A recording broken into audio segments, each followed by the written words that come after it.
विश्व स्वास्थ्य संगठन के महानिदेशक टेड्रोस एडिनोम ने मंगलवार को कहा कि 10 सप्ताह पहले कोरोना वायरस का ओमिक्रॉन स्वरूप सामने आने के बाद से अब तक संक्रमण के 9 करोड़ से ज्यादा मामले सामने आ चुके हैं, जो कि वर्ष 2020 में सामने आए कुल मामलों से ज्यादा हैं। गौरतलब है कि वर्ष 2020 में कोविड-19 महामारी की शुरुआत हुई थी।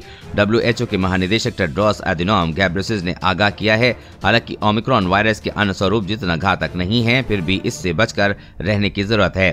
उन्होंने कहा कि दुनिया भर के ज्यादातर क्षेत्रों में मौतों की संख्या में वृद्धि की बेहद डराने वाली खबरें आ रही हैं। क्यों फैल रहा है तेजी से ओमिक्रॉन? बीते दिनों WHO की टेक्निकल हेड मारिया वैन कोर्खोव ने ओमिक्रॉन के तेजी से फैलने की वजह बताते हुए कहा कि इसकी पहली और खास वजह है कि ओमिक्रॉन में हुए म्यूटेशन है। इसे मनुष्य के शरीर की कोशिकाओं से आसानी से जुड़ने में मदद कर रहे हैं। मारिया ने दूसरी वजह बताते हुए कहा कि ये वायरस इम्यून सिस्टम यानी कि रोग प्रतिरोधक प्रणाली को चकमा देने में कामयाब हो रहा है। यही वजह है कि जिन लोगों को पहले संक्रमण हो चुका है, ये उन्हें भी अपना शिकार बना रहा है। साथ ही वैक्सीन की दोनों डोज ले चुके लोग भी इसकी चपेट में आने से बच नहीं पा रहे हैं।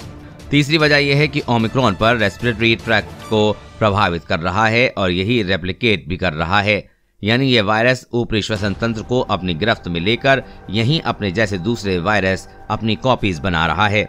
ये भी इस वायरस के फैलने की बड़ी वजह है, जबकि कोरोना के अन्य वायरस लोअर रेस्पिरेटरी फैक्ट या फेफड़ों में जाकर रेप्लिकेट करते हैं। शरीर की कोशिकाओं के साथ पेयरिंग कर रहा है वायरस।